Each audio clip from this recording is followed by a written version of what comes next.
Alright, folks, we starting Folk Tales for Grown Folks. Of course, you know we start on Spreaker first. I need to go and send out the text message. I'm trying to get all that together right now. But everything is moving slow. We're going up on Facebook. We are live on Facebook as we speak. Facebook is going live. What's up, fam? We're going to see who's going to show up for the conversation tonight. All right, let me go on because it's tripping on me. I'm going to take this off. Take that off right there. We're going straight to, there we go. Boom. Straight like that. Folk Tales for Grown Folks. It's time. We are up. I'm still sending out the information to all of those who are interested in Folk Tales for Grown Folks. And I'm sending out a message to my Daily Toasters. It's going to take a second. Let me do it. You know what I'm saying? So, hey, we are going to have a 2-story night. I got 2 possible stories that we're going to run through. Let me send this out to my Gye-Nyame family.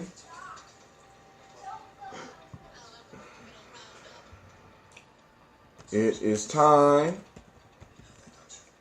for hashtag FFGF. And the only thing missing is you.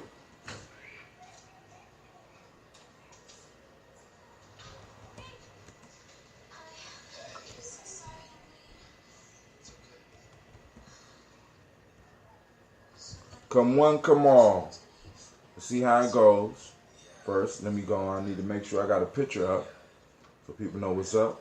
Let's go and turn it on Facebook.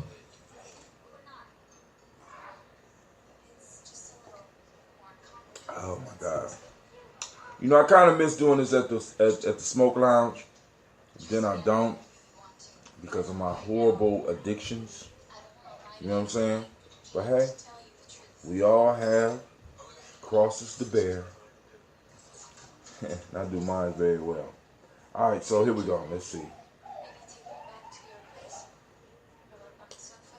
Of course, use the cover of one of my books. We're gonna get started in a second. Giving y'all time to get in. Oh, so you playing me like that, right? Come on. My wife is watching some gangster movie. I hear them asking about Neapolitan or Sicilian, know that straight gangster. All right, so I just sent the message out.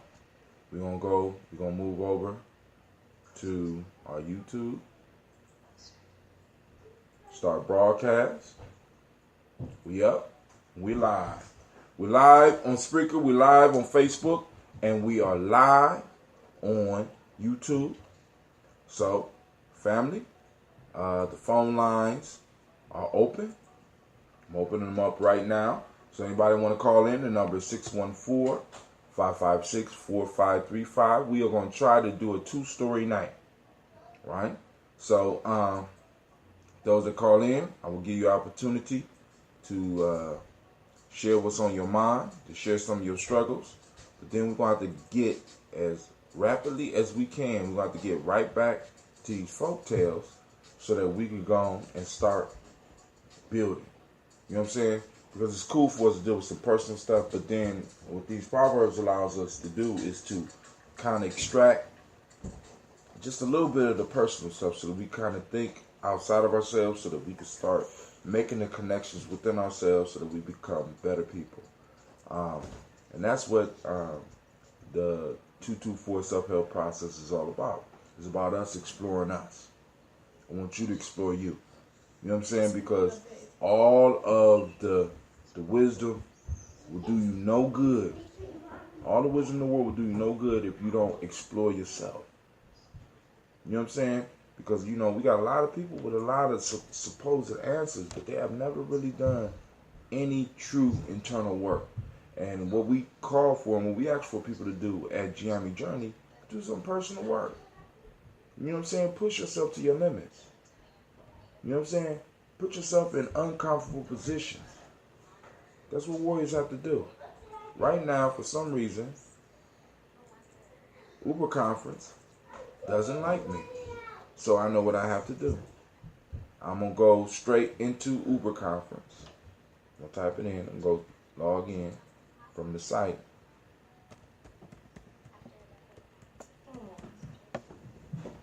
Look at that. Everything is working against me. We still going to make it work. Who out there so I know who out there? Throw your thumb up so I can see who that is, so I can see you out of shot, and thank you for joining us.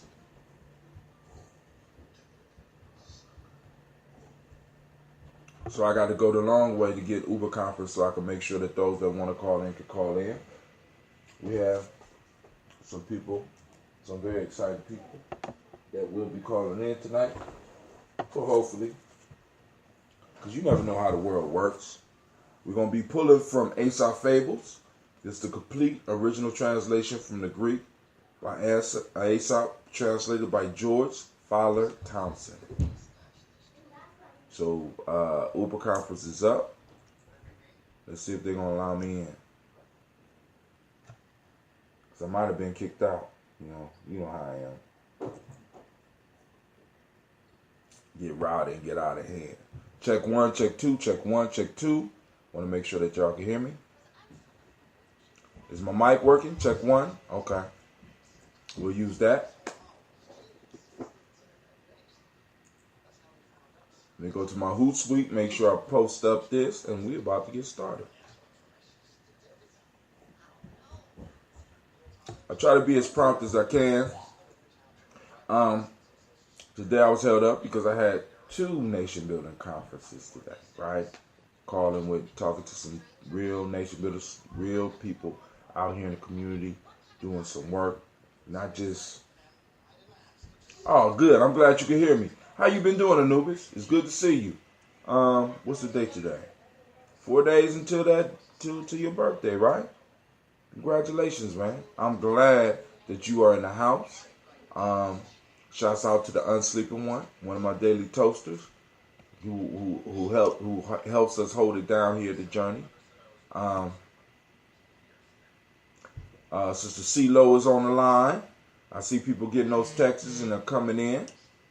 Brother Shaka is on the line. I know he about to call in probably. We know we're going to probably get Lady J calling in. I am in bed feeling, oh man, right? You know what? Anubis, I got sick right before my birthday. You know what I'm saying? That's when I got the crick, a couple of days before my birthday. How old are you going to be when you make this transition into the new phase of your life? What's up, CeeLo? You know what I'm saying? It's a pleasure to have everybody that's coming in. I know y'all coming in slowly but surely. We're going to have us an excellent conversation. This is going to be a life-changing conversation. This is going to be a nation-building conversation, and I can't wait to get started, but I got to make sure everything is up and running properly. I want to make sure I got the number up here so that everybody that needs to call in can call in. Y'all see now, I'm about to explain some stuff that's going on with Brother Hatim on this day. Call in at 614-556-4535. Wow. There we go. We're going to save it. But this time, it has my body aching everywhere. Hey, you know what I'm saying? But that, that's good. That lets you know that you're alive. You know what I'm saying? Right now, my neck reminds me that I'm alive. And that's a beautiful thing. You know what I'm saying? That's a beautiful thing. Because, like, one of the things that, in my studies that I came to terms with a long time ago is that it's a few things that we can't do that, in a sense, gods can't do. You know what I'm saying? There's a few things that we can do that gods and gods can't do. Gods and goddesses can't do. We die. We grow old. We experience life. You know what I'm saying? While a lot of the deities that we place up high can't experience some of the things that we can experience. We experience sickness. We experience calamity. We experience a lot of these things. And this is this is the power of being human. And when we want to get in touch with the divine, what we have to do a lot of times is that we have to be able to push ourselves. This is why our ancestors came up with rites of passage. When you really, really look at the rites of passage process, it pushes an individual to a point, right, to where they come face to face with their God. They come face to face with everything that they believe in. And they really have to make a choice on, I'm going to believe in this, I'm going to have faith in this, and I'm going to let it work for me, or I'm just going to allow myself to waste away. And in modern society, we done stripped that away, right? So now, you know what I'm saying, people don't really have to really believe in nothing. You could be a closet atheist and get away with it. You know what I'm saying? And you could say that you believe in God, but a lot of people only go to church to pay an insurance policy on possibly going to heaven. You know what I'm saying? So they can have an argument when they get to the gates of heaven exist and argue and say, well, I paid my tithes.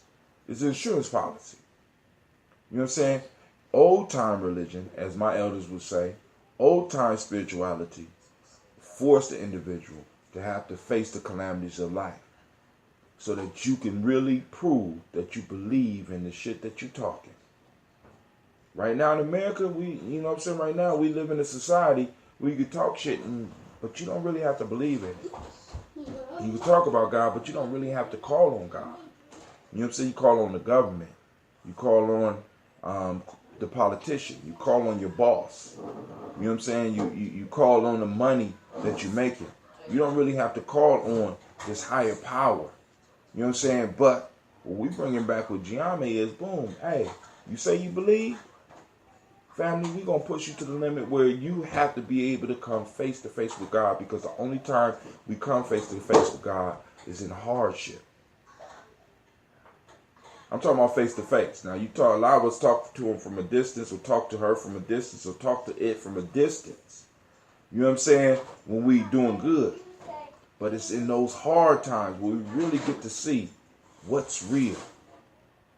And this is what Gye-Nyame Journey is all about. This is why we talk about the Phoenix. We don't talk about no other sacred. Why the Phoenix? Because the Phoenix, in order to live as long as it does and live eternally, the Phoenix has to consume itself in the fire. And that's symbolic for us, right? We have to consume ourselves with the fire of our belief. We have to consume ourselves. And when you consume yourself, it's not comfortable. You can't stay comfortable. Right? And many of us just want to be comfortable. Right? So we have mediocre lives. We have lives when we get along. We have lives when we accept. We have lives when we choose down rather than choosing up, because choosing up means that I have to consume myself in the fires of what I really believe in. You know what I'm saying? So, you know, this is not a path for everybody. This is why the daily toasters are small, because how many people really want to get up at that time and listen to a crazy old man? You know what I'm saying? But we got a team. And I need y'all to understand, family, together, we're going to accomplish a whole lot. You know what I'm saying? Because just like I try to bring value to your lives, y'all bring value to my life. I need y'all to understand that. And by us being able to bring value to each other's life, what principles that we practice? We're practicing Ujamaa, right? Which is not about economics. It's about resources. Economics is about the control of resources. So when I bring value to you and you bring value to me, and then somebody like I could be down up under the weather, or I could not be feeling up to par, and somebody like Shaka get up on there and be like, we're going to do the show any damn way. You know what I'm saying? Or I could be wrong, and a brother like Anu would be like, brother, I tell him, boom, boom, boom, and he's doing the research. Or brother like Kwame, look, dude, these figures are wrong. You know what I'm saying? That's power. You know what I'm saying? People talking about, you know, right now, a lot of people are caught up on a Wakanda piece, when in fact, a lot of us, one of my elders, Elder Tony told me years ago, you know what I'm saying, we was talking about something, And Elder Tony said, brother, and I never understood this until he explained to me, he said, you can't see the forest for the trees. Right? I'm in the midst of Wakanda. I'm in the midst of paradise. I'm in the midst of it, but because I'm caught up behind the trees, I can't see. I can't see it. I'm caught up in the trees. I haven't been able to pull back and see the forest. And what y'all do, and what we do for each other, we allow each other to see the forest. Brother, you in the forest. You cool. Just keep walking. All right? Shouts out to Brother Shaka. Shouts out to Anubis. Shouts out to CeeLo. Shouts out to Miss Tiandra. I see you. She say strength and healing to you, Anubis. See, this is what I'm talking about. Right? She read the line that we've been putting on here, and she went out, and one of the other Daily Toasters, she sent out that energy. See that? Family, that's what this is all about. Ultimately, that's what it's all about. So the lines are open, 614. Uh-oh, Shaka, you on the line? I can't hear you. Oh, because my speaker not on. It ain't the spiritual animals, it's me. I'm sorry. How you doing, Shaka? Can you hear me? Shaka. Oh, hold on.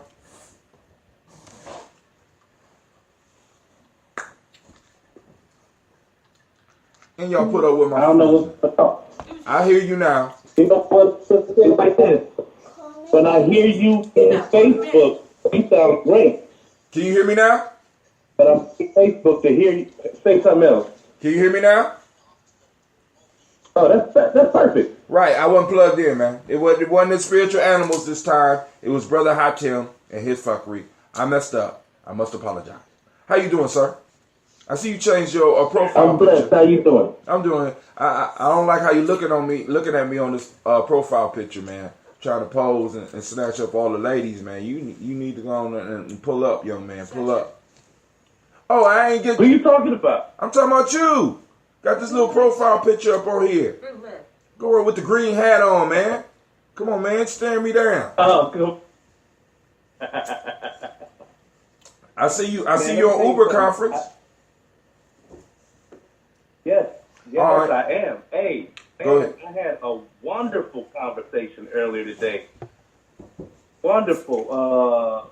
I posted up on Facebook and on Periscope. Gave the Uber conference number out on Periscope. A Caucasian man called from Texas, and I'm like, uh-oh. It's popping, dog. Uh-oh, what's going on here? So now that you're on Uber conference, I'm gonna share my line with you because what's up. I got all the functions. I got all the functions on my Uber conference that you don't have on yours. You know what I'm saying? So once you really get in there and start working it, we're gonna figure this whole thing out and we're gonna move on. But yo, you got something you want to share with the people tonight before we get into these proverbs? Yeah. I mean, these folk tales? Yeah, well, yeah, I want to kind of piggyback off of, or just give my 2 cents about what you were just talking about, folks with mediocre lives versus those who, who live their lives like they had something to die for.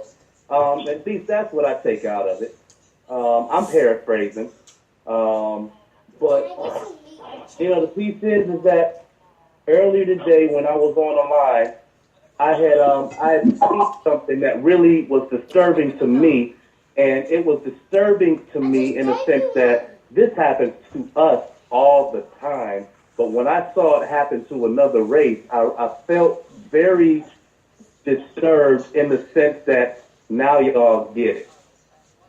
All right. What I saw was it was a video of a Palestinian blogger, I guess. He's a professional blogger, and he's sitting somewhere in Jerusalem doing his, like a streaming event, and as he's sitting on the sidewalk or sitting on the steps doing his thing, this Orthodox Jew kind of taps him on the shoulder and kind of just greets him and asks him what his business is. He's like, yeah, I'm a blogger. He's like, how many views do you got? And the guy said 700 million. And he said, "Oh wow, that's great." He was like, "Where are you from?" He was like, "Palestine."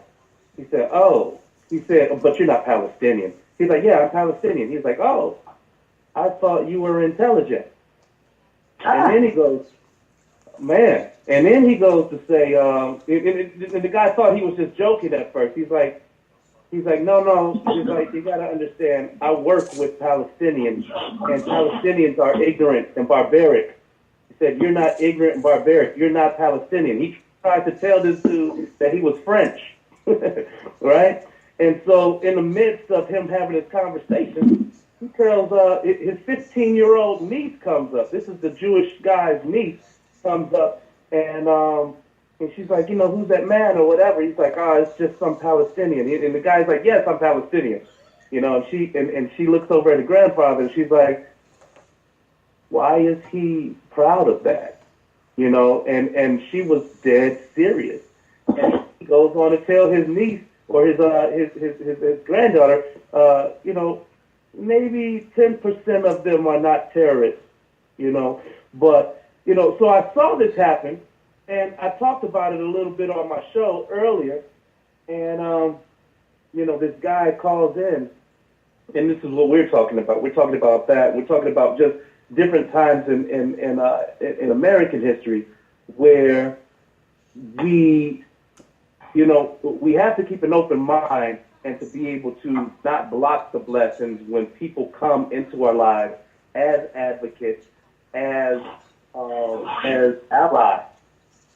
And it was very disheartening to see that this elder and his 15-year-old granddaughter, who he's educating, were far into their own world to even appreciate that. So right. That's kind of where my day has been. But my weekend, I was able to do something, and we'll talk about that later. But it's just been a great week for Nation Build. Oh man, who you talking? And Lady J is on the line. Lady J, give it up. Let's go, girl. What's going on with you? Well, let me take that back. A woman, what's going on with you?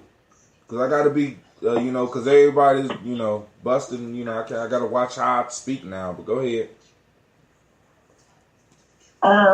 Everything's good with me. I agree. It's been a great day for nation building, a great week, a great month, great year so far, 2018.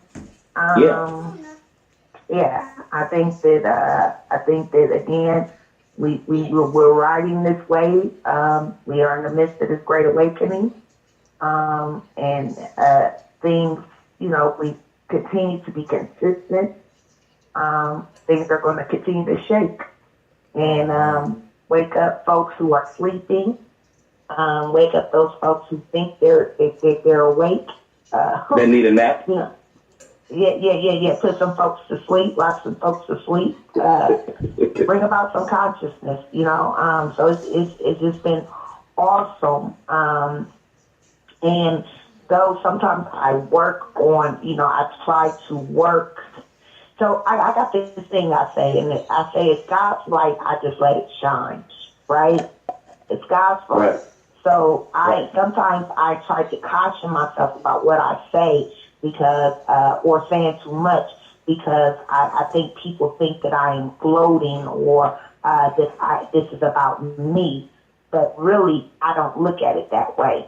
And so sometimes I try to dim that light, but I've got used to that. And now I'm just to the point where I'm just me, right? I'm not going to dim my light. You should just turn your light up. You know what I'm saying? Turn it all the way up. If the truth hurts, you should put in earplugs because I have an issue. And my issue is that I just have a hard time biting my tongue. And I'm just getting to the point where that's okay because that's just a part of my fabric. Heather, but I am loving the work that I do. Yep. Sister Heather, wait, hold on. Sister Heather says, keep shining and Kunga J. Go ahead. Family, we all the way up in Chicago. We in New York. Well, I don't know where Tiandra at because she be driving all the time when she be, you know what I'm saying? So I don't know if she Columbus. Everywhere. You know what I'm saying? So we're building, family. So I want everybody to give yourselves a round of applause. Tim, before you go into it, man, I missed something very important, and I wanted to comment on Lady J. I got something for you too that might bring a different perspective on that piece. So hold that thought.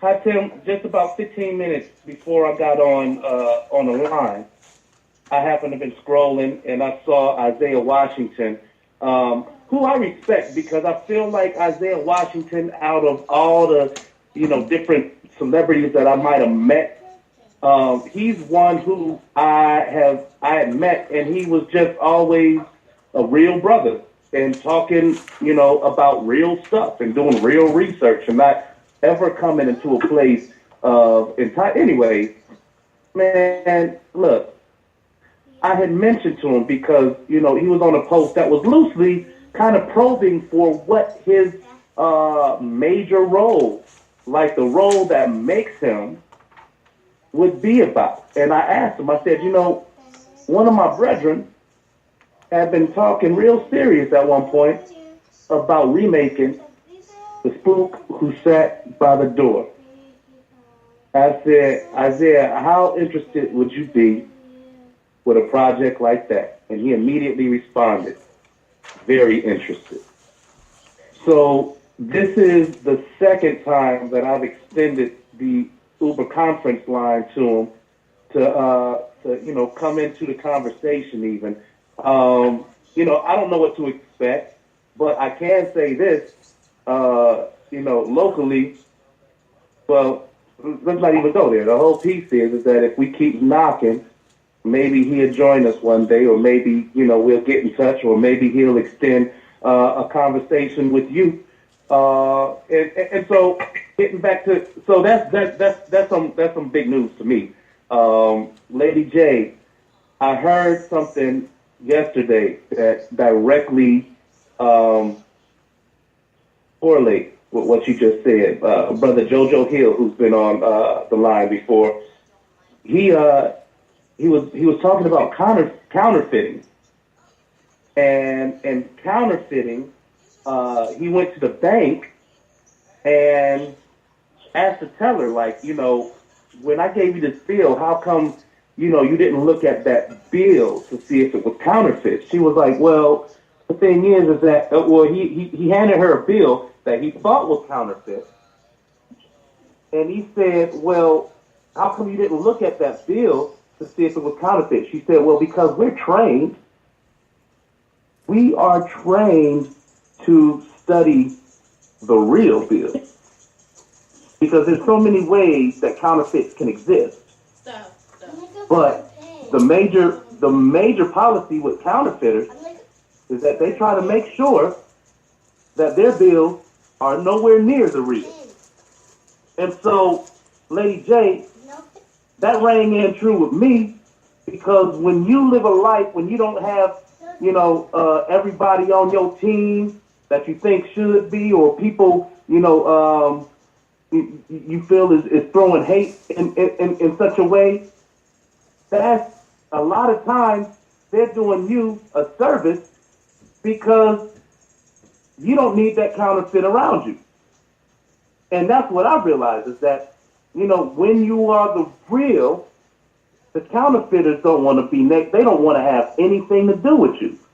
They don't want to be in your presence. They don't want to have a conversation with you, because in conversation, it's like something that I heard, I think Farrakhan say a long time ago. It's like, when you're accustomed to drinking out of a spotty glass and a clean glass show up. That's Elijah Muhammad. But go ahead. You say that again? That's Elijah Muhammad. Elijah Muhammad? Right on. The Honorable Elijah Muhammad. I don't want to get jumped on, but go ahead. Right on. So that was it. It was a message that I heard, and I felt like I needed to share. Now listen, family. Now, one of the ways that our culture always dealt with counterfeits is to put them through the fire. That's what initiations for, because it allows you to take the counterfeit, get rid of them, right? And if there's some real in them, you can pull it out of them. I think it goes back to the folktale that we had a few weeks ago with the I don't remember what it was. Was it a lamb? Was it a sheep who put on the lion's skin? That's the ass. Is that right? Am I saying That's the ass. the She ass? just don't want to Okay. cuss. It's the He puts ass on the and a lion skin. But go ahead. Yeah. So the ass and the lion skin, okay. And so I referenced this earlier today to say that if you want to keep people, a lot of people like to keep people around them. Like, I like to learn from people. So I always want someone that's going to teach me something. I want to learn. So I'm not going to surround myself with people who know less than me. I'm going to surround myself with people who know more than me, because not only am I a teacher, I am a student, right? And so I feel like a lot of individuals like that. And so again, when you are spreading the truth and the gospel, they can't take it, right? They can't take it. And sometimes, I think that my delivery, I like to wrap my delivery in nice little pretty boxes. So whereas I am confrontational, I'm not confrontational, right? Because I don't want to offend you. I want you to be able to digest the words that I deliver to you. And so, like I said, it's an issue with cognitive dissonance, kind of like what you were saying about the gentleman, the story, or the guy who had the blogger, and these Jewish people walked up, and the things that they said, even after meeting him, they're going to continue to have their ideas about him, or those people, Palestinians. They're going to continue to put them in a box, even after seeing this individual, because the cognitive dissonance. They don't want to change their thinking. Right. It's very uncomfortable. They're not ready to. It's very uncomfortable. And so I find that with people, I work with, I love the group of people that the group of children that I work with, but I've noticed that the people who teach them are suffering from cognitive dissonance. Right. Right? In addition to many other things. And so though I can bombard you and I can show you images of the great things that people that look like them have accomplished, you will continue to believe that they can't accomplish anything. You will continue to believe that they can't. You know what I'm saying? And I get it, but that's okay. Well, that's okay that you're not. Yeah, that's okay. I can't teach you what to think. I can only try and teach you how to think. Now, to get you outside your bubble. And that's the issue, because you are a teacher in the true sense. It's hard for us because the society has found a way to put everything in pretty little packages and make it possible for people not to think. And guess who is in the house? We have Brother Kwame, who said, Ptahhotep informs us to take counsel with the ignorant as well as the scholar, for both have something to teach, for those who have ears to hear and eyes to see. Right? I mean, and in many cases, we have to be that, right? But, at this point in my life, I'm more of a taskmaster, because I need to chase some of the fools away so I can make sure that the crumbs that I may be able to spare and throw around, I want to make sure that they're going to the people that need to eat. Now, those of you that have the energy to go and sit with fools, by all means, continue to do so. You know what I'm saying? But don't expect me to allow fools to go and sit as equals with my elders. I can't do that shit. I'm sorry. I'm not, I can't do it. You know what I'm saying? That's just me. But hey, let's get into these stories. Y'all ready for these stories? I just want to say one more thing. I'm going to make this real short. Thinking about what he said about Isaiah Washington. So a couple of years ago, I actually got blocked on Instagram by Nas. I was on this rampage, and part of my rampage, I did. It's probably one of my greater achievements. But I was blocked because I you wanted. Said you got blocked? These people have been reading. Well, hold on, stop. You said you got blocked by Nas? Yes. Okay. I did, and what I was doing was I am waiting for I want a Black and Proud. These people are remaking all these songs, and I felt like we needed a remake of James Brown, I'm Black and I'm Proud. And I just, in my head, I just knew that Nas was the person to do it. So on a regular, I had got even a group of people, we were doing it together, and we were just hitting his Instagram and his social media, and we were telling him, remake this song, this is what we need for the movement. Yeah, but it got me blocked. But that's all I'm going to say. He didn't respond. He did respond. Hold on. He did respond. If Nas remakes I'm Black and I'm Proud, you guys, I gave him the idea. I planted that seed. Exactly. If you he did respond. He did respond. Okay, that's it. You were successful. He responded. Now, he didn't do it. All right, so here we go.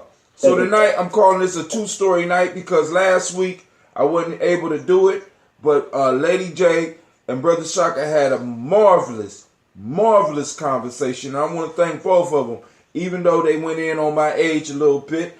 Oh my God! If you bring this up one more time, bring it up one more time, Raquel. I'm just saying. Oh my God! You know what I'm saying? I'm just saying. You know what I'm saying? I made it past. All right, folktale number one. All right. The old man that was disrespected by some young punks. That's folktale number one. Y'all heard that one? About the bucket list? Hey, man. About the bucket list of buying houses and shit and getting married and doing all this shit before they... Y'all heard that one? Oh, my fault. Oh, you talking about the folktale out the book. I'm sorry. Okay. The first one from last week that we're going to go through, and family, those of you that are out there, what I'm going to ask is that you put on alert for Gye-Nyame Journey so that you know when we're doing these shows, right? And you could ignore the one at 5:15 in the morning, you know what I'm saying? Because I got daily toasters that get up and do that with me. You might not be at that point right now, you know what I'm saying? But it's very important that we salute our ancestors. Right? Some of y'all might be living in different parts of the country where 5 a.m. is 4 a.m. or 1 a.m. or 2:30 a.m. or whatever, and that's cool. You know what I'm saying? But go on and like and share the content, and also I want you to support the Mind of Shaka as well as Lady J, because we need to be following each other and supporting each other and building up our network, because what's happening right now is the very people that's listening to us are going to be the people that in a sense support the next steps of what we need to do. Right? I just want to throw that out there. So here we go. The sparrow and the hare. A hare pounced upon by an eagle, saw very much and uttered cries like a child. A sparrow upbraided him. My fault. A sparrow upbraided her and said, "Where now is thy remarkable swiftness of foot? Why were your feet so slow?" While the sparrow was thus speaking, a hawk suddenly seized him and killed him. The hare was comforted in her death, and expiring said, "Ah, you who so lately, when you supposed yourself safe, exalted over my calamity, have now reason to deplore a similar misfortune." Do I need to read it again? Yeah. One more time. All right. A hare pounced upon by an eagle, sobbed very much and uttered cries like a child. Why me, Lord? Why me? Oh God. A sparrow, seeing what happened, began to down talk to the hare and say things like, "Where now is thy remarkable swiftness of foot? Why were your feet so slow?" And while the sparrow was talking down to the hare, a hawk suddenly seized him and killed him. The hare was comforted in her death, and expiring said, "Ah, You who so lately, when you suppose yourself safe, exalted over my calamity, have now reason to deplore a similar misfortune. Shouts out to Miss Kamania Hines. Kimyana Hines. But all right, y'all got it? Yeah, I got it, man. Who want to go first? Y'all better not let me go because I'm going to crush it. Y'all quiet. Come on now. Yeah, I like to construct my knowledge or my responses, I should say. So I would like Shaka to go first. Damn. Okay, you just gonna push me right out there. That's what I'm saying. Here come the bus. Here come the bus. Yes. All right. So check this out. If listening to the dialogue, it reminds me of a Charlie Murphy. Anybody ever seen Mo Better Blues? Mm-hmm. Remember the time on Mo Better Blues with Charlie Murphy? No, it was Sam Jackson and the other henchmen. It came into the bathroom and got Giant, played by Spike Lee, because he needed to pay his debt. And so they came to kick his ass.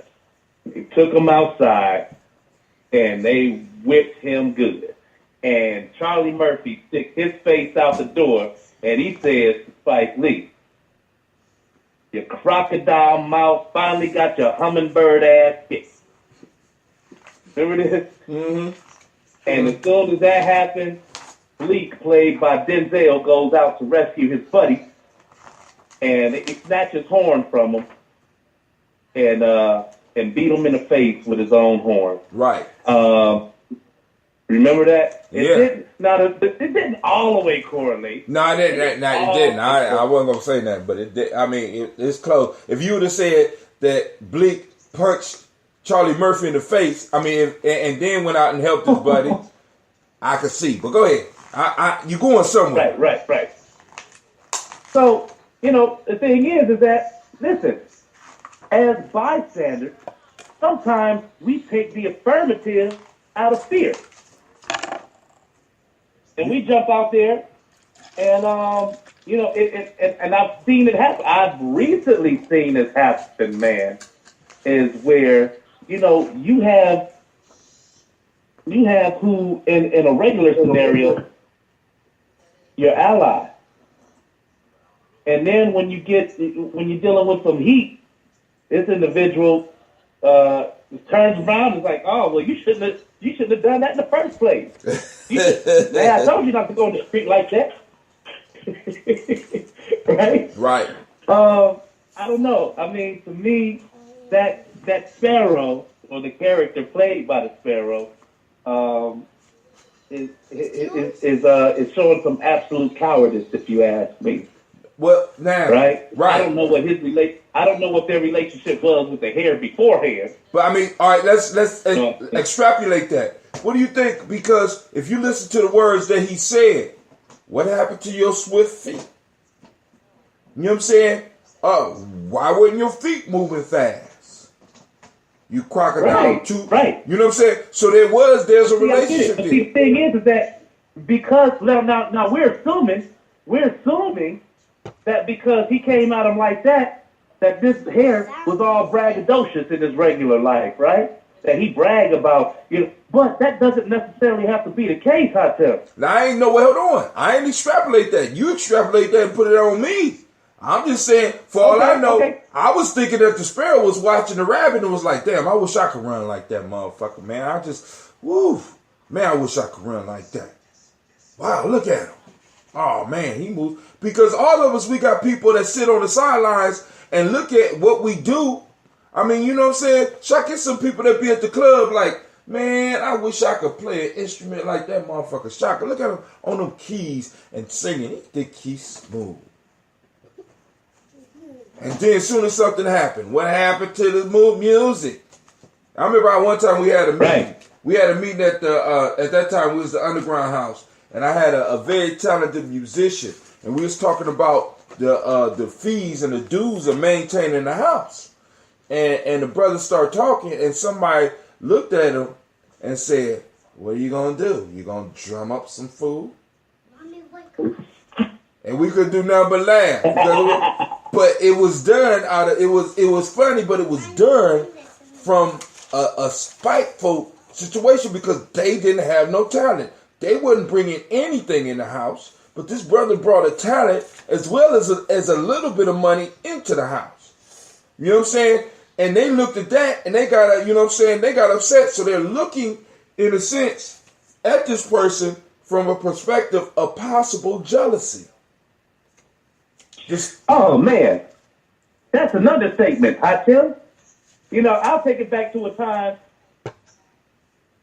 where a particular brother used to come into my house as a friend to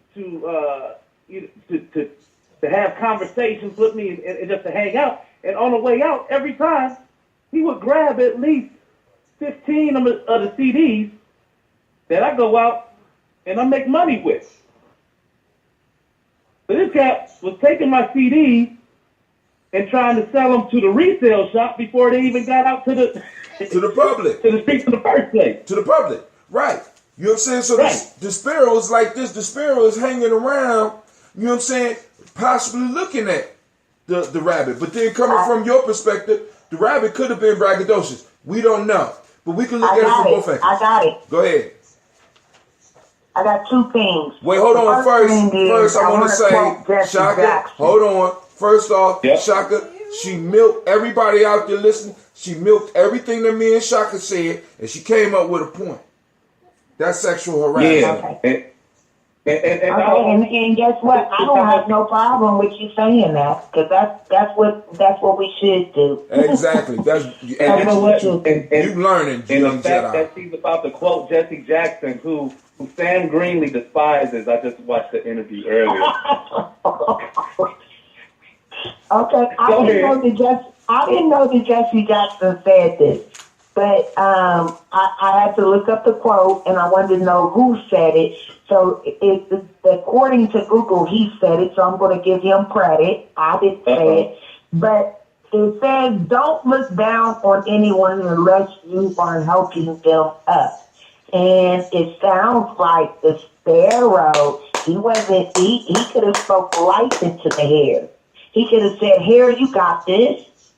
Move quickly, you're fast." He could have spoke life into that hair and gave that hair just what that hair needed to get out of that situation. But instead, he did not lend a helping hand, and that was the cause of his demise. The second thing I want to say is I actually had a good friend of mine for many years. This girl she was very well versed in my story and in my testimony, my trials and my tribulations. And not only that, she had been in my life since I was in high school, so she had a front row seat. And so as time went on, I would face these obstacles, and somehow I would always overcome. And what I realized, and she and I had this very odd relationship. I would think she resented me. So she had this love for me, but it was something about me that she hated. And it might have been that very thing that she wished she had for herself. So one day I realized that the only reason why she kept me around is because she had watched me overcome these obstacles. And whenever there came an obstacle that I did not overcome, whenever I fell flat on my face, she wanted that front row seat. She wanted to be there to witness it. And so she kept, now we're no longer, I'm still her friend.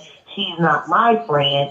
I can't control how people feel about me. I can just control how I feel about them.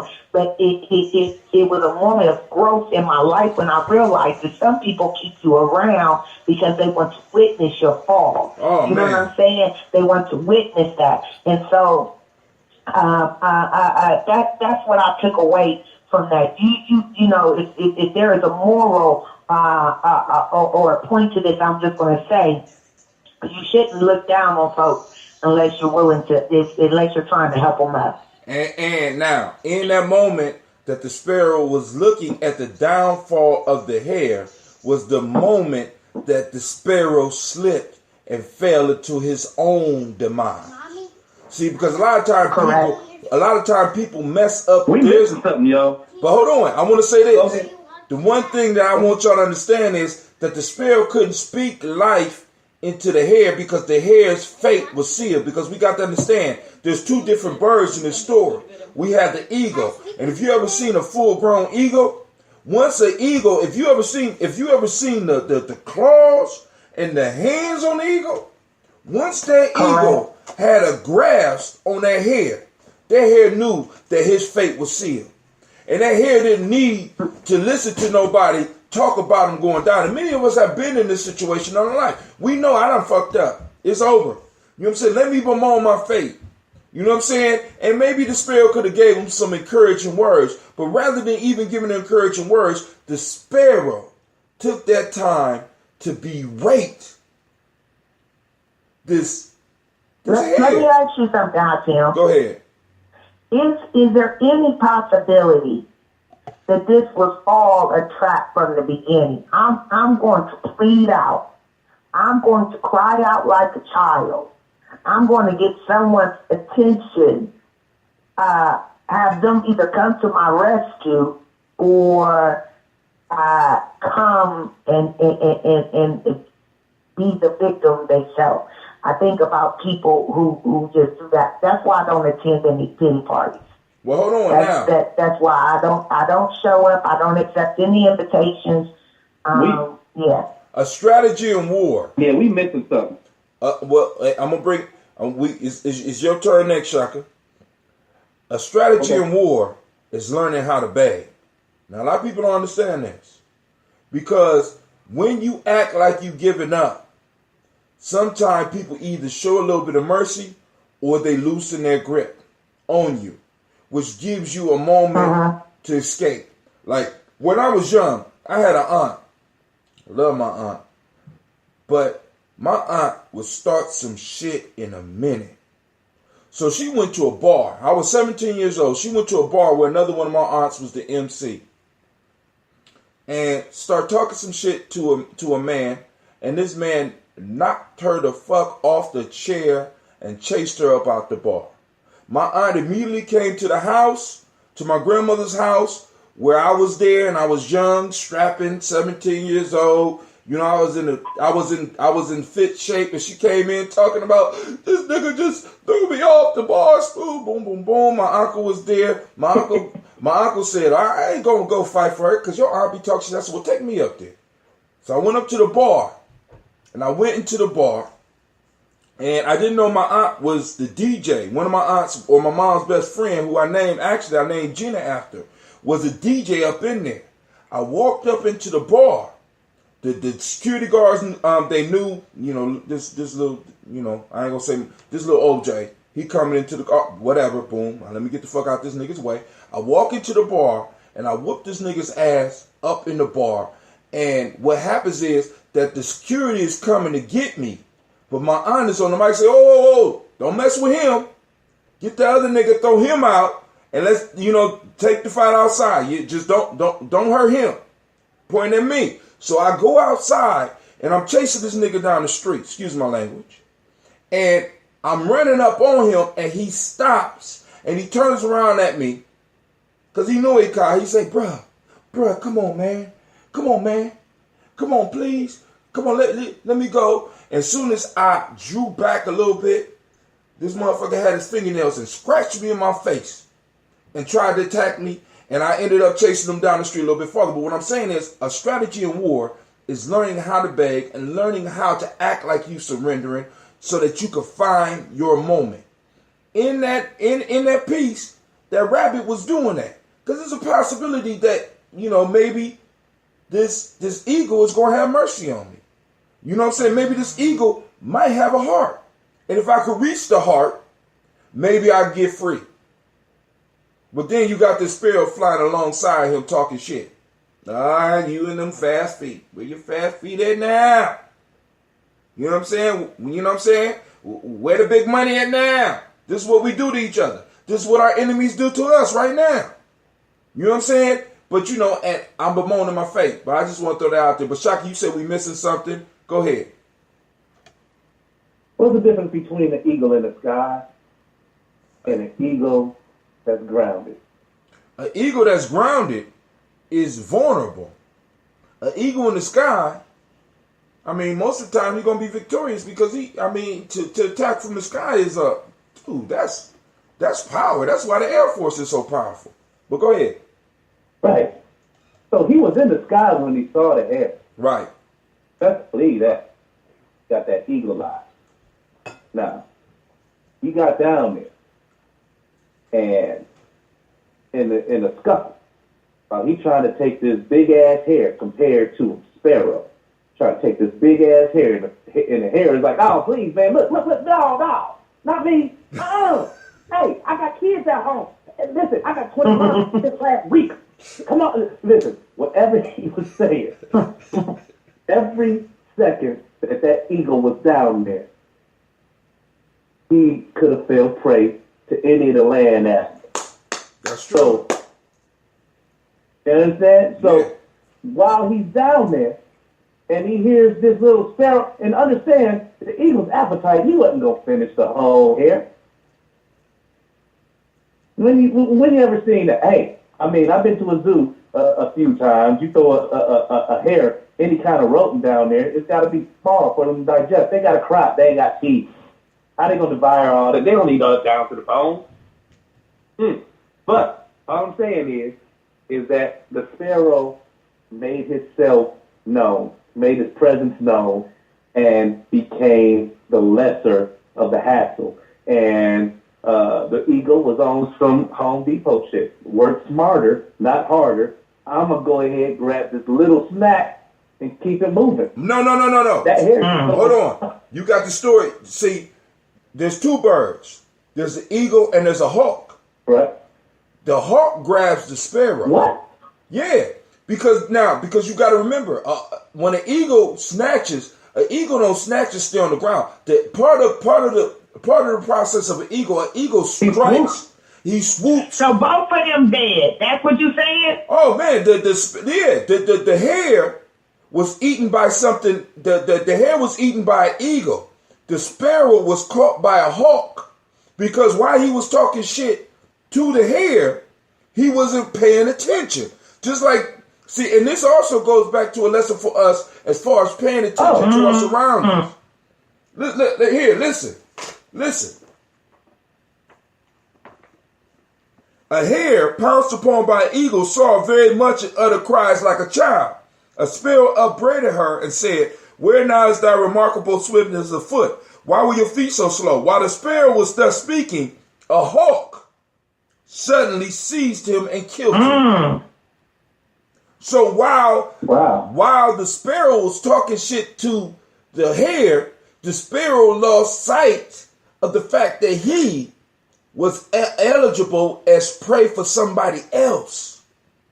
So oftentimes, what your enemies don't realize, that's a whole different level. Oh man, dude, that's what we missed. Yeah.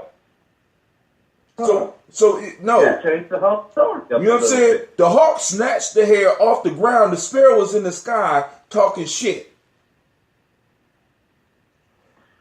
Yeah, Lady J, why don't you hit it since he's made this alternate ending happen? This ain't alternate. Yeah, we weren't using close listening skills. No, but I mean, it's just. I was just listening to Lady J. Yeah, whatever, you went first. What does that mean? So I followed you. Oh, so now they meet the demise. You hear that, Heather? Somebody attacking one of those, one of your makungas. You better say something. You know what I'm saying? So, but I think it's still the same thing. I think it's still the same thing. You throwing rocks, but you living in a glass house. There you go. You know what I'm saying? Right. And that's essentially what happened. You looking down on somebody, and yeah, you found yourself in the same situation. You have a step away from being played. Something my dad told me, and it's useful in many, many, many ways. But something I used to have to recite this before I left the house in the morning. I am no better than nobody. Nobody's no better than me. My dad made me recite this all the time.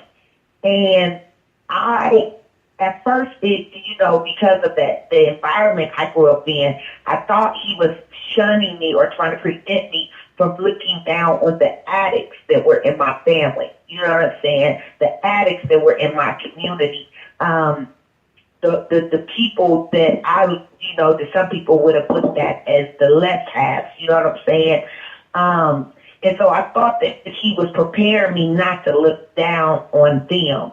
But also something that came out of that, especially once I grew up, was that even if you have more money, even if you have more things, even if you have more education, that doesn't make you any better than me. So even your skills, you might be better at things. You might be better suited for things, but you're no better than me, right? And so here we have the consequence of what happens when you think you're better than somebody, or you're looking down on someone. I am no better than nobody. Nobody's no better than me. And that's the sparrow should have went with that. The sparrow was not aware. Brother Nuba said, an excellent metaphor. How Tillman makes so much sense on every level. That sparrow definitely was not fully aware of his environment and his surroundings as black folks. Now let's expand this from our individual lives to our community life. To what I'm saying. It's like many of us are not aware of the environment or the surroundings that we are in, as we are in a sense praising or looking at the downfall of somebody that is very few differences between us. You know what I'm saying? The hare was a dinner on a plate, and the sparrow was an available dinner on a plate. As soon as somebody else get a chance, if we don't work together, we all are going to be somebody's dinner. So until we start coming together, family, we're going to have the fate of the hare and that sparrow. You know what I'm saying? Because think about this, the sparrow is up above. If the sparrow knew the rabbit well enough to know that the rabbit was quick of foot, knew that the rabbit was fast, he could have warned the damn rabbit and saved both of them. But no, I want to look at your downfall, and this is what we do with each other. You know what I'm saying? This is opposite of Ujima, which we moving in tomorrow. Collective worker responsibility. You know what I'm saying? Y'all both pray. Y'all need to, you know what I'm saying? Shit, y'all need to survive. You know what I'm saying? But no, I want... I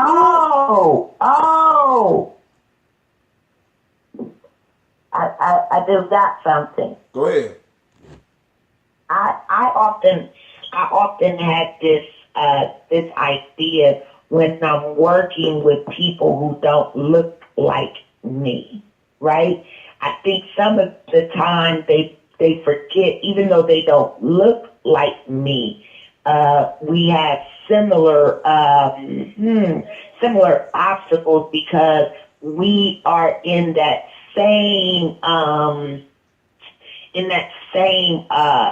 pay grade or something, right? Mm-hmm. So I think about the other day I seen this comment someone had posted that this Caucasian European American woman had posted, and she was talking down on black people, right? She was calling them the N-word and all of these. She was just being so nasty. But you're poor. You don't have it.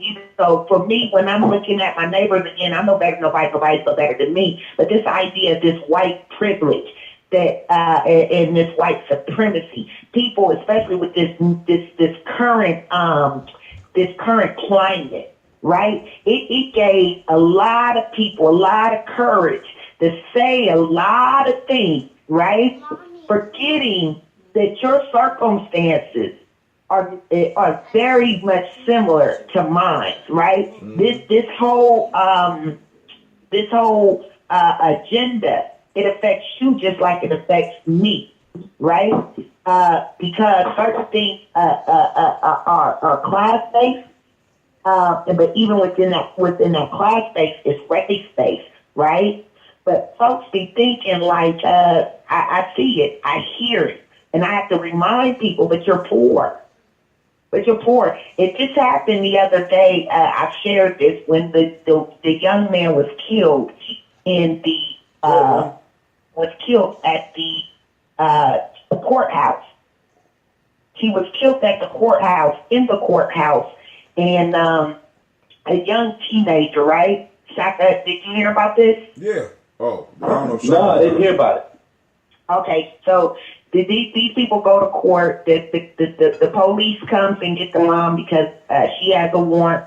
The son begins to fight the sheriff deputy. The sheriff deputy pulls out a gun and kills the young man. So on my Facebook, which is my news source, I began seeing repeated posts about how screwed up that is, right?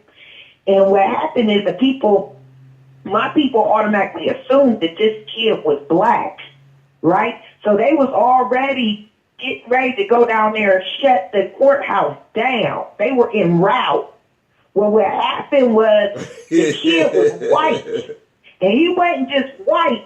He was poor white trash. He had all the tattoos. He had the sagging pants. And guess who came to his rescue? Not Black one person. Hell no. Right. Hell no. Nobody. Nobody. Not the people who looked like him.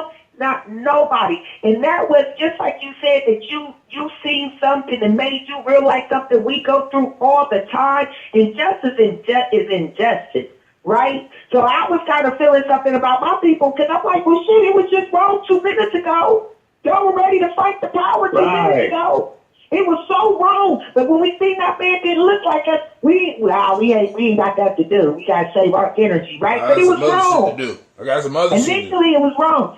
And what I liked about it was a slap in the face for people, for European Americans, especially those that live in poor areas on the white side or on the west side, to see that nobody's coming to your rescue, baby. You're in the same boat as us.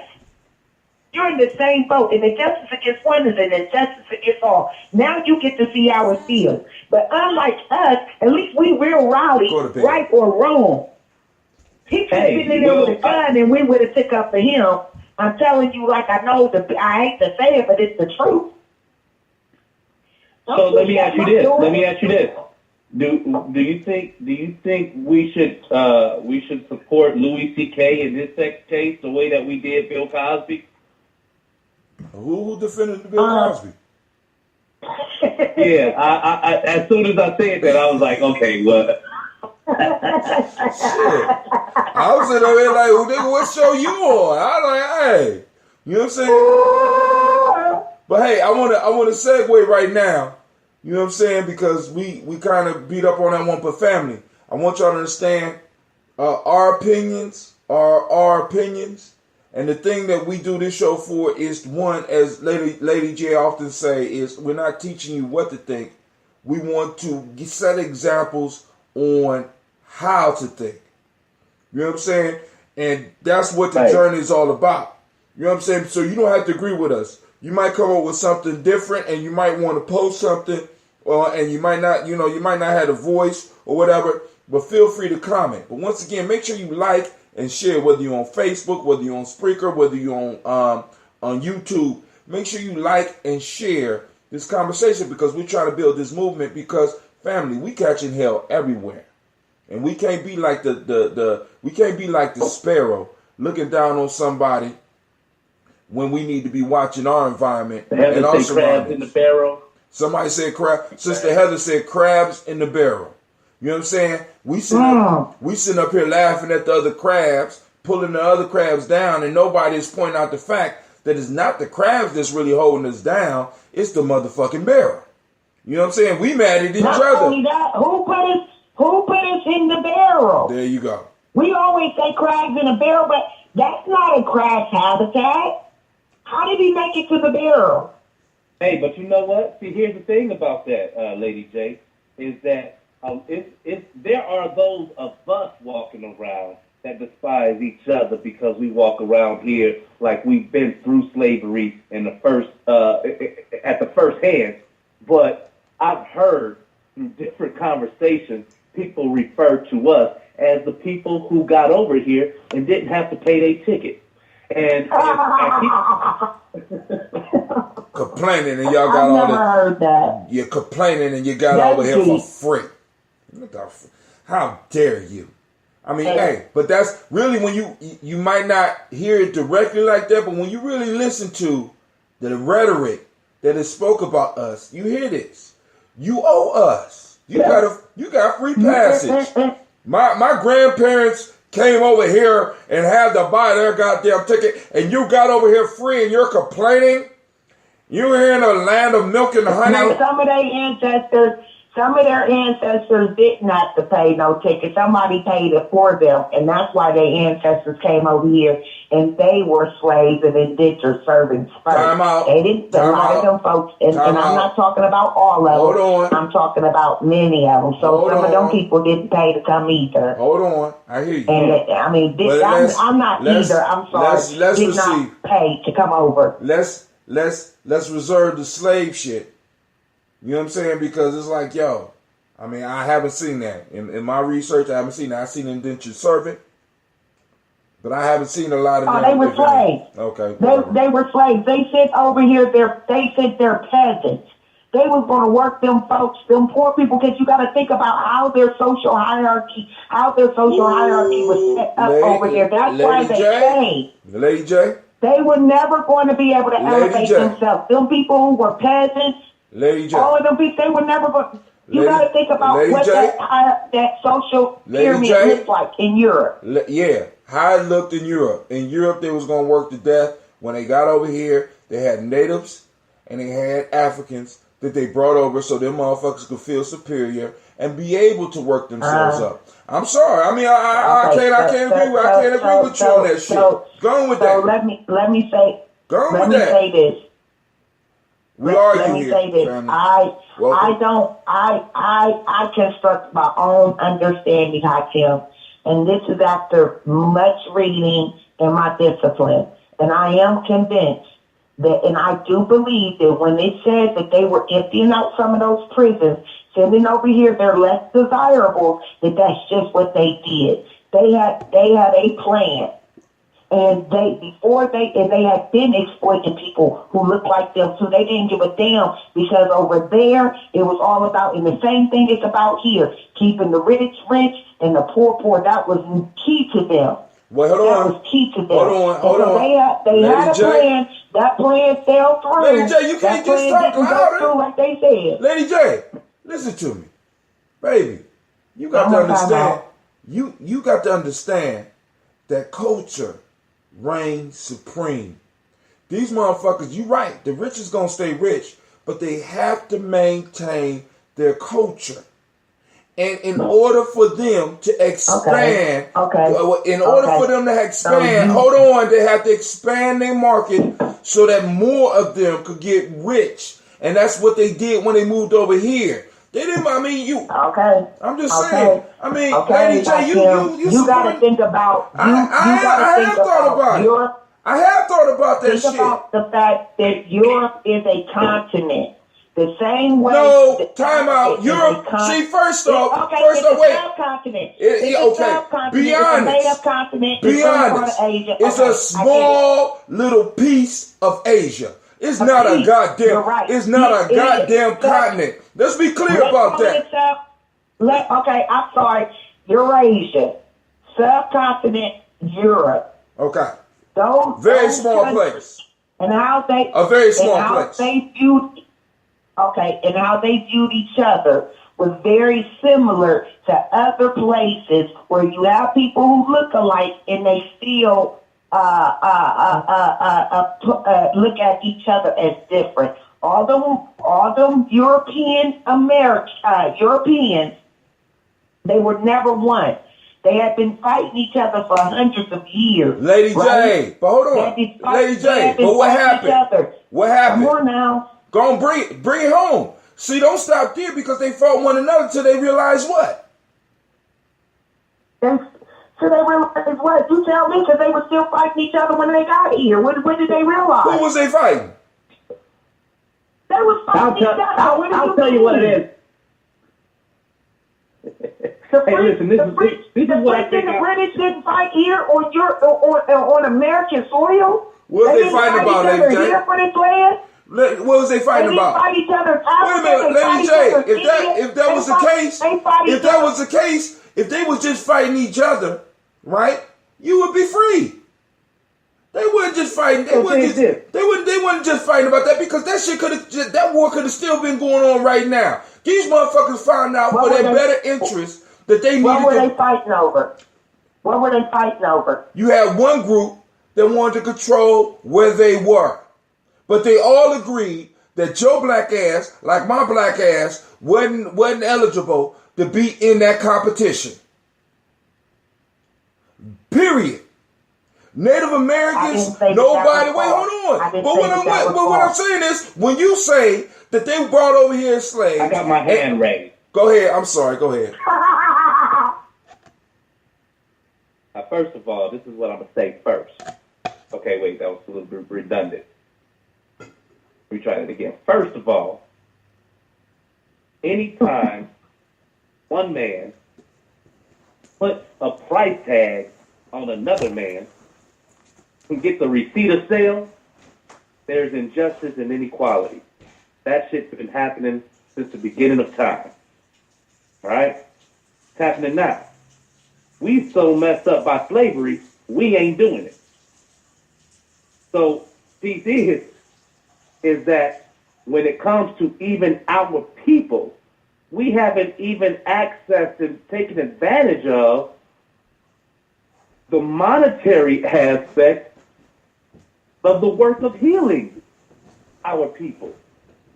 We have not aligned with the system to be able to monetize the work that we do on a very cultural level. Only we can. But because we haven't shown up to show evidence that, we will take care of our own, it's outsourced and hundreds of millions is going into these systems that is fucking us up on purpose. What's up? I had the privilege of telling my story on Saturday, thanks to Nation Building. And however people felt, however sobering my story might have been, they took it home with them. Some of the instances might be jarring around in their heads right now like, man, I could have very well been part of his detriment. But they taking it home, and however they're processing it, they are preparing themselves for when they have to get back into that conversation. And either they're going to show up with excuses, or they're going to show up with an open ear. But hold on, Shaka. Because for someone who, go ahead. All I want to say is that when we put motherfuckers in our place and say shit like they came over here and they were slaves, right? We kind of level the playing field so that our grievances, our grievances is not recognized, because it's sort of like I'm not done. Let me finish, please. It's sort of like when we allow individuals to throw our struggle into people of color. It watered down everything. Let me say this. Stop watering down my struggle and stop watering down my claim, goddammit. Because nobody has a claim that we have. Period. So what? It was not. I never said it was the same, I feel. But slavery has existed since the beginning of time, and all people have been never like how you experienced it. Never like you experienced it. Okay, in America. You're absolutely in the so America. Now, so you telling me, hold on. So when we talk about America, you talk about slavery. You got to be very clear, because when you say there was no white people. Hold on. There was no people. Go ahead. Please let me end this conversation. Please let me bury this. Let me bury this. And this is what I'm going to tell you. At no time I said the word slavery. Yeah, you now, did. The one thing that ticks me off The one thing that ticks me off is that if I say the word slavery, the word black African is going to pop in your head. That's the first issue. Why is that an issue? Wait a minute, hold on, time out. Let me See, finish. because that's that part of that illusion that we want to play. Family, when we talk about slavery, we're not talking about what was going on in Europe. We're talking about American slavery. There was slavery. All I said was slavery. My point is this. Not only all people have been enslaved. All people. Black people are not the only people that have been enslaved. What the fuck that got to do with us? What that got to do with us? Race-based slavery. Time out. I made a comment what they got to do with us? Early America. I made a comment about early America. And let me tell you You are early America. There's nobody that's been here longer than you. Except for the Native Americans. Let me finish. I'm sorry. Please let me just say this.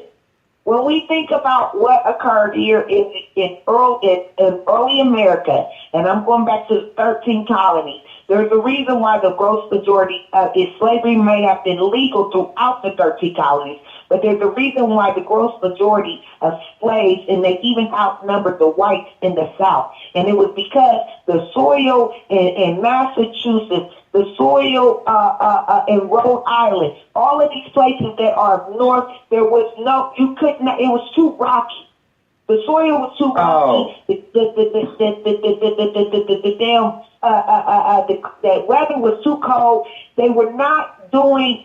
The slavery was different up there than it did down there. So and let me finish. Let me just finish this. I do know when I'm talking about when they first came over, I'm not talking. I don't want nobody to picture what happened in the South or what happened with slavery. Didn't start in the South, baby. It started in the places that you say. What I am telling you is before at its conception, when they were figuring this out, when they were dropping those slaves off in the Caribbean, having them produce sugar and things of that sort, they too did this to the people that had the same color of skin of them, but that they did not identify with because they thought that they were better. All right. Hey, I got something to say. Let's stop. Hold on.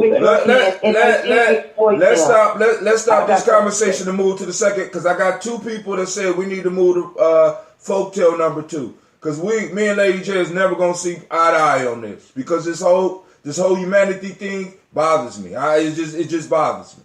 But what is this humanity piece? Because it's like weren't the only people enslaved. See, but and I don't want in my history, that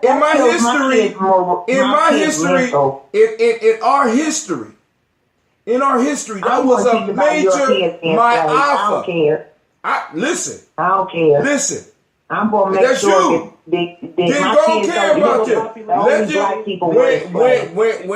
When we get there and fight for a reparation check, you gonna share your half with them. Fuck that. My kids is getting what we supposed to get. I didn't say I was sharing my. Hold on, time out. Everybody suffered slavery. Let's just pay everybody. Hold on. The flea and the ox. The flea and the ox. Because Lady Jenna got me hot. This is the second term today, girl. You done did that. I don't know why. I don't know why. I mean, good God Almighty. Hey, but I love this woman because listen, because she thinks and she has her own thoughts, and I appreciate that about her. And we get to sharpen our swords. You understand, family? This is what it's about. You know what I'm saying? Because we both warriors. A warrior is one who has experienced in conflict, right? Experienced or engaged in conflict. And what we have to do is we have to be friends enough to be able to cross our swords and then walk away as friends. Because me and her still will remain friends. A lot of y'all can't even argue with people. Can I say something before you talk about the fleet? Can I just say one thing? Here come the troublemaker. Go ahead, Mr. Shaka Young Hansberry. And listen here. All I want to say is this. We have the luxury of coming from a culture that had been enslaved versus being individuals who were enslaved.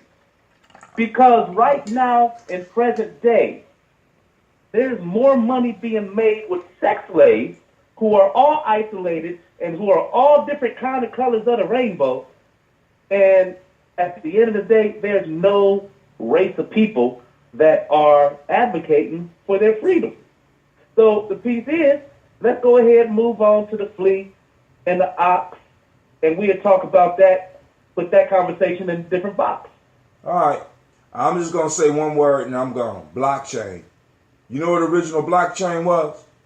Was your ass and me chained together. We was the original blockchain. We were the biggest come up that this country has ever had. Ever. And I wouldn't, hold on. I'm sorry. I said shut my mouth. Go ahead, Lady J. You got 10 seconds. We about to do this flea thing. Let's go. 10 seconds. Okay. I you got longer than that. I got a problem. I got a problem with the fact that these people who write history, their story, they like to change the name to make it seem like they were not enslaved. So they'll change and call their white people who they enslaved by another name just to make it seem like my people were the only slaves. And so that when we would think of slave, when we put slave into our phone, black people come up. They don't want people to know that their people were at the bottom of the barrel, that they enslaved them as well. Not to the magnitude where my people were. The race-based slavery in the United States was like no other slavery throughout the world at any other time in history because of 3 reasons. But they have changed the history.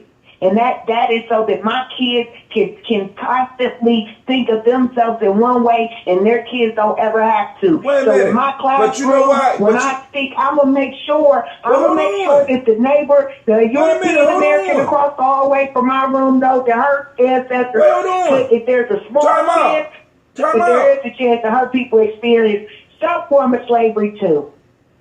Now, I'm gonna say this. I know we supposed to stop. I'm going to say this, Lady J. I'm going to say this. We are the only ones in the sense that look upon our struggle as if it was a totally bad thing. I embrace my people's struggle. I embrace the fact that I was able to survive something that nobody else ever has. And we need to go on and, in a sense, teach that history properly. And my only thing is, I don't want to water down by saying that somebody else experienced what I experienced. Nobody else had their wounds enslaved. Nobody else had this. Hold on. When you say slavery in America, we need to understand what you're talking about, because you being enslaved and your children being able to leave free is different than anything that you ever experienced. Correct. Now, when we're talking about American slavery, that's what we talking about. What you talking about is somebody that's being worked hard. What you saying somebody ain't being in prison. That's not what we experience. And I'm like this, baby. All I'm saying is that shit. You can't put that shit on par. That's like me. That's like me playing basketball in the park and saying that I'm able to compete with Kobe Bryant in his prime. You understand what I'm saying? This shit it don't equate. That's all I'm saying. You know, you want to make sure that Europeans in the classroom understand that their people was enslaved, like being enslaved. Being enslaved is a badge, is a red mark, a badge of shame. You know what I'm saying? We need to change our mind state, because our people survived something that nobody else could. Our people, as a matter of fact, America is. Let me just say this. I'm going to say this, and please let's move on. Today I had a conversation in my class, and the topic of drugs came up. And this, I don't teach any European American children, so when I say something, I'm actually saying it for the European American that is teaching across the hallway from my classroom. I teach no European American children. But I had a black child tell me today the topic of drugs came up, and she said that white people don't use drugs. White people don't use drugs. So somewhere there has been a seed planted in her head that is grossly wrong. So I said it as loud as I could. I said, they use more drugs. What do you mean? So when we have these things that our kids have been socialized to believe that certain ways, the only point in me saying that about slavery was to say that, and I'm not talking, I'm talking about in general. We know that slavery is the art of war, correct? So to have this idea that every time we say the word slave, an African pops into your head is a mouth injustice for me. When I talk about race-based slavery in the United States, that is one thing. But what I was saying, what my whole point in saying it was that this whole idea, like I said, hey, they'll call slavery, they'll make sure that nowhere in the history book that it mentions that Europeans at some point were enslaved by other Europeans. Not in and maybe their slavery, even when they sent them to America and they tried to exploit them, it wasn't like what happened to the blacks. I did not say that it was, and nor did I mean to compare it. But I was saying that to say that just how those white people didn't come to defend that poor white trash, they will exploit, they will take advantage. They do all of these things to their own kind. We've seen it in Europe many times. That's all I'm saying. That was my whole point. Not to compare the two, not to say that anything that happened to them compares what happened to us, and nor did was it in the same amount of time, nor did it last as long. But I'm saying that the people in power that controlled and owned the wealth, who distributed wealth, they tried it. Resolved. Exactly. If you would have said that in the beginning, we wouldn't even have this whole spiel. If you would have said that in the beginning, that's all I'm saying. You know what I'm saying? Oh my God! Bye, Hakim. Move on. All right, the flea and the ox. I think your old age got you not hearing well. Oh God, I couldn't hear when I was young. You know what I'm saying? Hey, blame it on what you want, but watch what you say, young lady. My fault. You ain't that young either. The flea and the ox.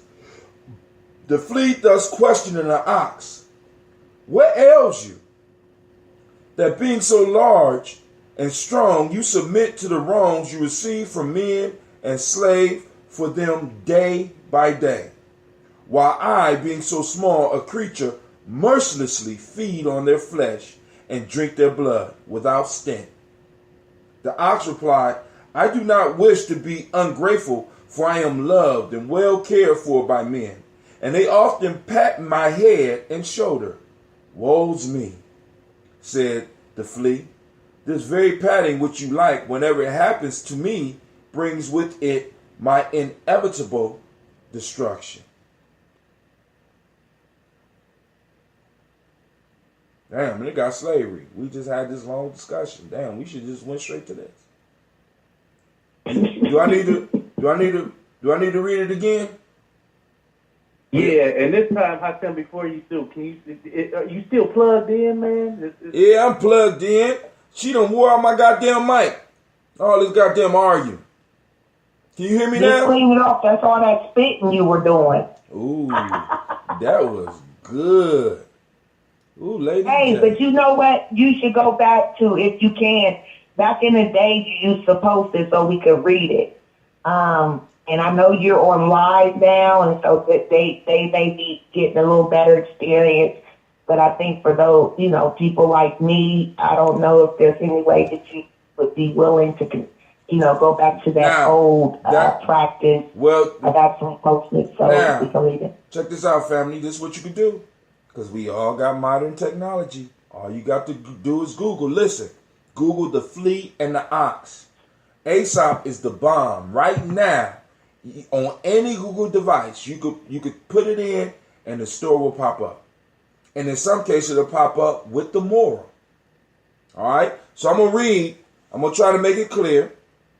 A flea, thus questioning an ox. A flea was talking to an ox. As odd as it sounds, Anubis. This Anubis saying, for as long as I have been in this country, whenever black people have such a heated conversation, it usually does not end on a good note. From my observation, at least, I am really impressed.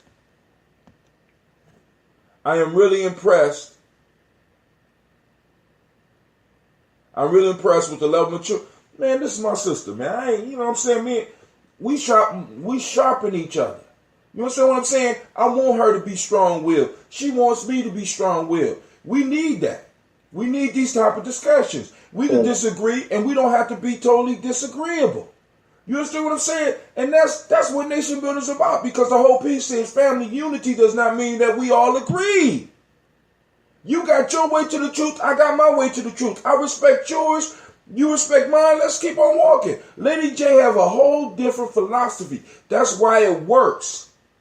That's why she able to do what she do. I'm able to do what I'm doing. That's why Shaka's able to do. Because we all bring our individual skills as a collective. And we got to understand that we all ain't going to fit the same suits. We all ain't going to wear the same clothes. We all ain't going to wear the same hairstyles, family. So yeah, you know what I'm saying? We are warriors. We supposed to fight. We supposed to have arguments. And this get us ready for when, see, because this is like when me and Lady J could have a disagreement, right? And I could be someplace and I be going against the enemy.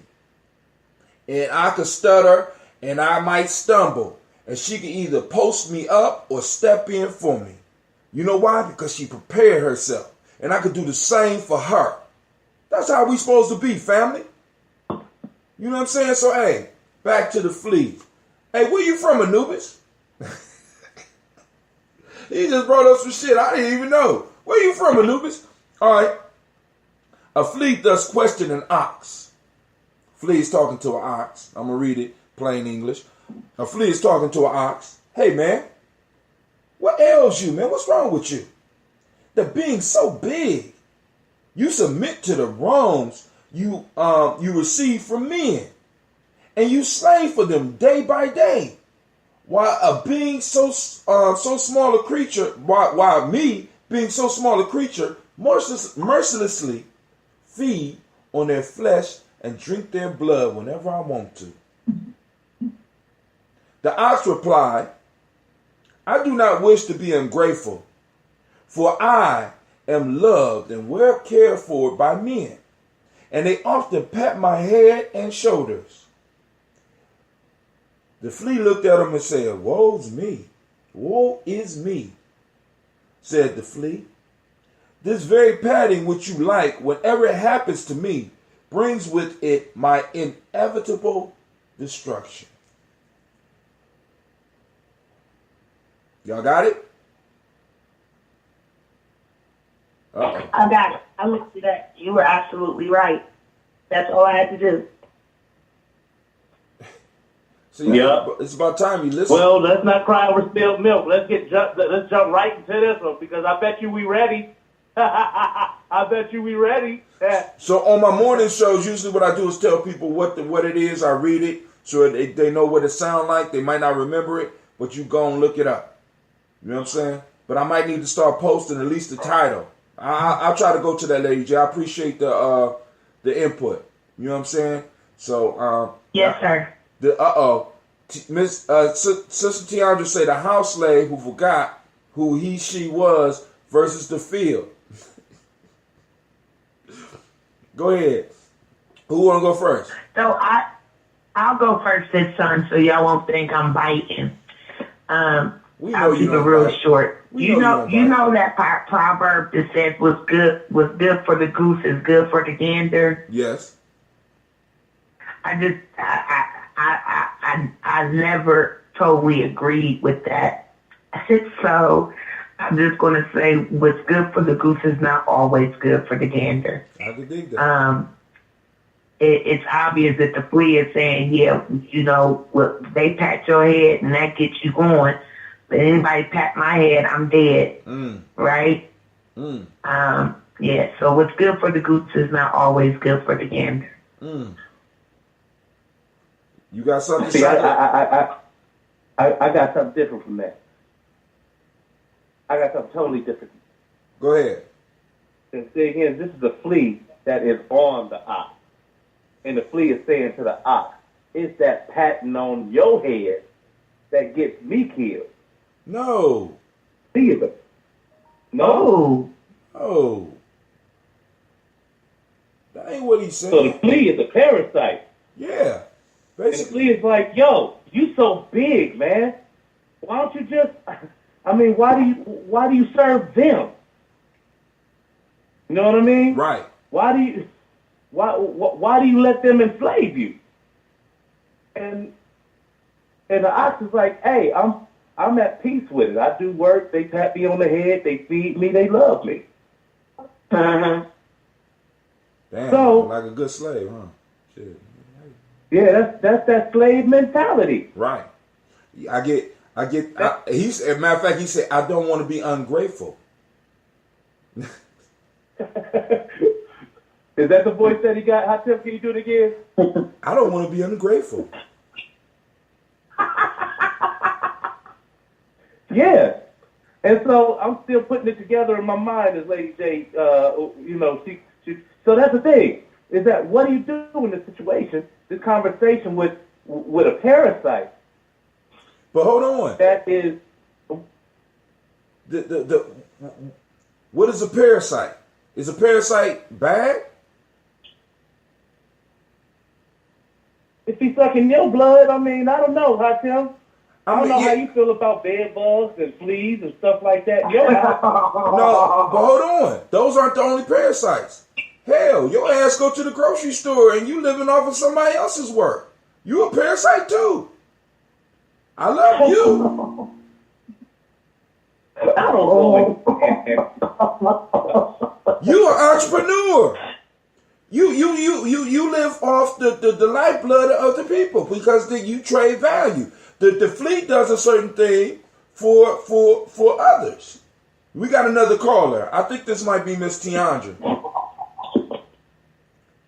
Hello? Hi, it's me. How you doing? I'm cool. How y'all? Man. Bless. How you doing, Sister Tiandra? All right. Is it my turn? Yep, go ahead. So when you read it, I listened, but it made me think immediately of slavery. And I mean, even modern day slavery. And the way that Brother Hatim puts it is the black people who think that they're white. And so they sit up in the master's house or, or close vice to it. president of whatever organization, what have you. And they're getting their check, on time, or they're getting the pat on their back. And so they completely forgot that this ain't even for me. Like, this ain't even to benefit myself or my people. But because I'm getting the okay from Master, then I'm going to sit there and even I'm going to forget who I am and the strengths and the value that I bring and trade that in for acceptance from the white man. Mm. And the flea is like, yo, like, you sitting there every time they pat you on your head, you're thinking it's a good thing. But really, that is my demise and it's your demise. Because every time you get a pat on your head, you're like a dog. And you're thinking, oh, this is good. Like, Master really likes me. And you continue to forget who you are. And you just keep going deeper into your demise, deeper and deeper. Whereas the flea's like, F that. At least every time I start to get close enough to the Master where he swats at me, I die. Because F that shit. I don't need to be your friend. I don't need your acceptance. I'm going to do my job. And I mean, I'm going off into a tangent. But do you see what I'm saying? Like, that's exactly what I see. See, now, from that. I want to just change a word. The flea, the ox has a job. The flea is an entrepreneur. Yes, that's good, brother. I tell you. You know what I'm saying? The flea works in the village. The flea remembers where it came from and understands, like, even if it costs you your blood colonizer, I'm about to go get your blood. Exactly. Still bring it back to my family. I'm gonna bring it back. You know what I'm saying? So now, this is the challenge, family, because it's getting close. Because y'all know I gotta get up and do this toast. We have went an hour and 20 minutes. My wife cutting her eyes at me and shit. So, you know, that means that the journey, at least at this point, needs to come to an end. And my mic is wet, as Lady J has pointed out, that I spit a lot and my mic is wet. Thank you, Lady J, for sharing my business. You know what I'm saying? That shit's cool. I'll get you on the next show. You know what I'm saying? With your smart ass, right? And I want to let all of y'all know I appreciate you listening in. I love each and every last one of you. And like I said, you know, activate the reticular formations, because tomorrow we're moving into a Jima. And let's find examples of collective work and responsibility in our community. Do we get to give a shout out, a leaving message tonight? It depends on what you're gonna leave the message on, because if you leave it on some shit that's gonna start an argument, no. But if you're gonna say your It's thing, the same message I leave every time I film. It's time to rise and shine. Just remember, we are in the midst of the Great Awakening. Continue to do things that are in support of the movement, big and small, reading books, donating to a cause, volunteering your time, services, anything that you can do, posting on social media, protesting, march signing petitions, participating in boycotts. Just remember, family, if we want change, we got to learn to keep more change in our pockets. Ashe. It's on you, Shaka. It's on me. What about Sister Tiandra? Sister Tiandra get on, drop her shit, and roll. Sister Tiandra is back on Facebook. That's how she do. She like Batman. You know what I'm saying? Your ass turned around, Commissioner Gordon, and you missed it. She gone. Right. Okay. That's what it is. Well, this is what I'm going to say. Now, look. Now, everybody that listening in to us, you all are starting to hear, even though we have so much commonality that brings us together as nation builders, we got different boxes, yo. And I respect everybody's box. I respect that Hatem feels that the black experience is one that is unique and should not be merged into other movements, because then we lose the value of our individual struggle. I get that. I, for one, I look at, I think that a lot of times when we quote people, like one day I think it was Lady J that quoted or spoke of Joan of Arc, and we were talking about how a lot of times we relate more to the underdog because that's what we've been. When we watch a movie, when there's a protagonist in that movie, we draw to that individual because they're the underdog in the story in some way. And I think that in this culture, and even with the story that I started off with, we need to realize that we're not the only ones at war. And we also need to realize that when we do get on that level of understanding with others and where they're willing to understand us, that's where the prize is at.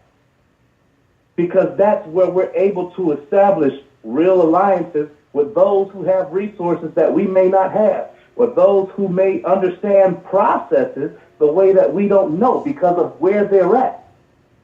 And they become the new spooks at the door. You understand? So, or they become the Trojan horse that gets us into places that we typically wouldn't be welcome.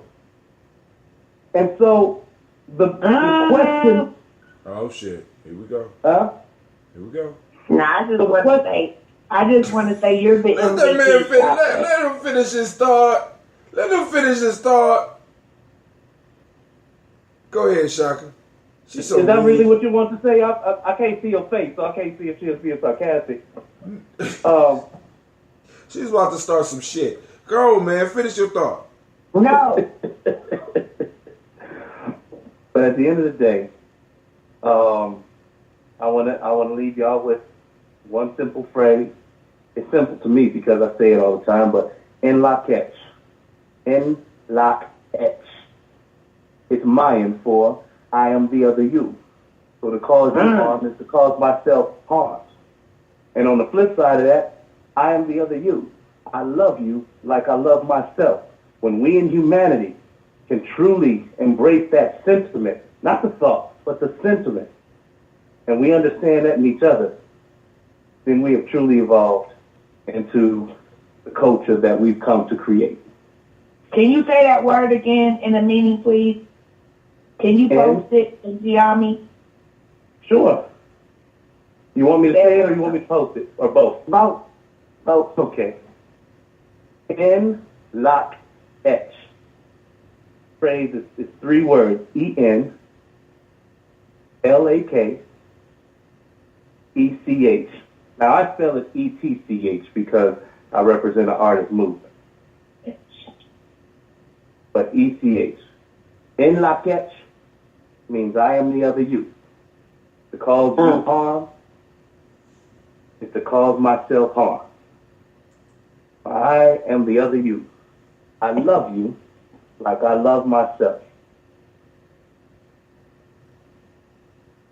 Ashe? Ashe. Ashe. And family, I want to thank you. I want to remind you, y'all know I got to come back, but I'm going to hold it to the next show. Right? I'm trying to keep my mouth shut. It's so hard. You know what I'm saying? We on this universal shit. But hey, this is my family. And I love each and every last one of y'all. I want to remind y'all, you are now listening to Gye-Nyame Journey Media. This is a Heart of a Simba production. And of course, you are now listening to hashtag FFGF, also known as Folk Tales for Grown Folks. Where we strive to blow up your old paradigms.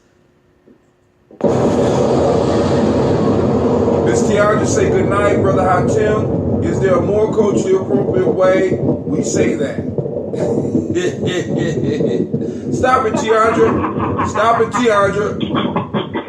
See? They were, you know what I'm saying? They was trying to stop us from. I'm about to go, man. I got to go. I can't be sitting up here arguing with you two young people all night, man. Y'all get up and listen. So, yo, family, I'm saying peace to you out. We out. YouTube, click the like button and ring that bell, as my daughters would say. Peace out. Facebook, make sure you push the alerts to let you know when I'm on. Peace out to my family out there. All right, and Uber Conference, Lady J, Shaka Hasbury, brother and sister, I thank both of y'all for joining me on the show. It was a great discussion, and I'm out. Spreaker, you are always the last ones in my heart. I want to thank y'all for tuning in and checking us out. And with that, we are out.